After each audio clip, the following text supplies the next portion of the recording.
Je m'appelle Augustin Trapenard, je suis journaliste à France Inter, à Canal+, et je suis le parrain de Bibliothèques sans frontières. Il est important pour moi, en tant que parrain de Bibliothèques sans frontières, d'aller voir le plus de projets possible de cette association pour pouvoir en parler de façon la plus précise. Cet été, je suis parti voir l'un de ces projets.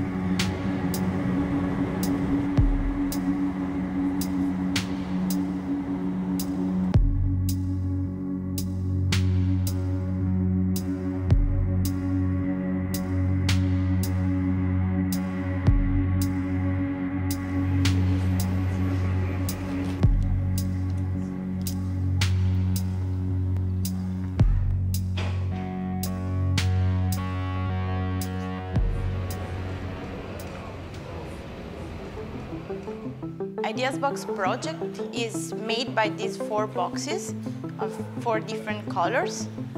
In the morning we manage the place with the boxes. We display the books and the laptop. It takes around 20 minutes, even less. And then people start to come here.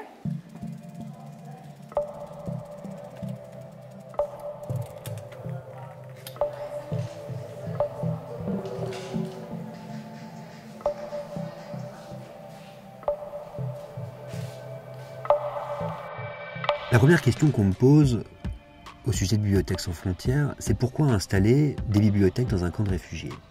Je pense que c'est une bonne question.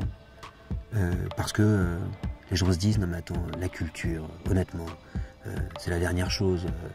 D'abord, apportons de la nourriture, apportons autre chose. On ne mesure pas ce que c'est qu'un camp de réfugiés.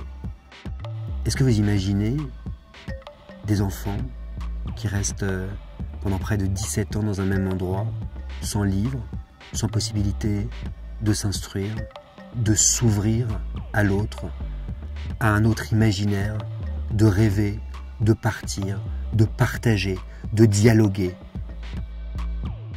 Nous, on n'est pas une école, on n'est pas un centre de formation. On est un espace d'accès éducatif, culturel, avec quand même des médiateurs. The nice thing here is that it's like a safe place where to stay and just relax and feel at home. That's the most important thing.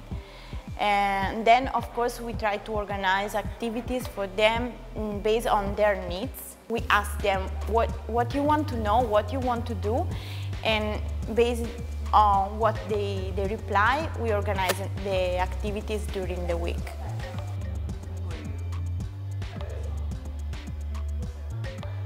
Hai mangiato? Lui ha mangiato sì.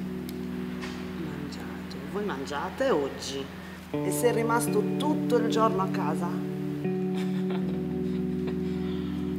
La bibliothèque est toujours le lieu d'un partage, un lieu de sociabilité, un lieu d'amitié.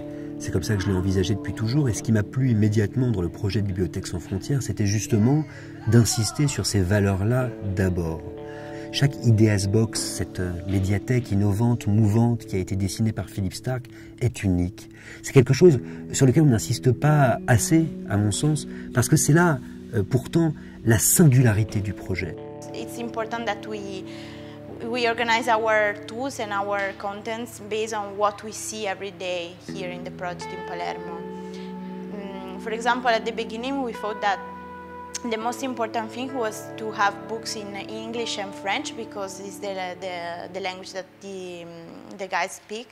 But for real, they want to learn Italian, so they read only Italian books actually.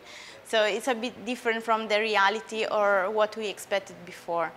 Dans l'IdeasBox, vous le savez, on ne trouve pas que des livres physiques, on en trouve, mais on trouve aussi des ordinateurs, des tablettes, des jeux de société, une caméra, tout ce qu'il faut pour à la fois apprendre, mais aussi créer. C'est ça qui est extraordinaire, c'est qu'on donne aussi les moyens par ce type de projet de produire du sens, de produire de l'art, de produire des témoignages. Ça me paraît absolument central. L'accès à la culture, c'est un droit fondamental, il devrait être là. Et c'est une chose qui n'est pas pensée dans les systèmes d'accueil, normalement. On dit, OK, nous allons à l'école et ça c'est fini. Mais l'accès à la culture, c'est beaucoup de choses en plus. C'est partager sa propre culture et c'est connaître la culture de l'autre. Je parle de culture ensemble, dans un sens très, très grand, non? La culture, elle a toujours été considérée comme un lieu de l'élite. La culture dépend toujours d'un milieu social. Moi, je défends les cultures. En l'occurrence, il n'y a pas que le cinéma, la peinture, la musique ou la littérature qui constituent la culture. Il y a aussi, comme on le sait tous, la rue, les mœurs, les petits gestes du quotidien qui nous rattrapent, qui nous trahissent, qui disent quelque chose de ce qu'on est. Tout ça, c'est la culture. Un monde sans culture, c'est impossible, ça ne sera jamais le cas. C'est même, à mon sens, l'une des raisons d'être de l'homme et de la femme. Savoir inventer, savoir transmettre, savoir se nourrir de l'histoire et des histoires, savoir imaginer. Mais je crois qu'effectivement, on ne mesure pas la sidération, le calme et la force de ce moment où on ouvre un livre et on se retrouve plongé dans autre chose. Je peux entendre cette force incomparable de l'objet livre. Ce qui est certain, c'est qu'ouvrir un livre, c'est aussi le signe du temps, avoir le temps. Et moi, je dis haut et fort que c'est la plus grande résistance aujourd'hui.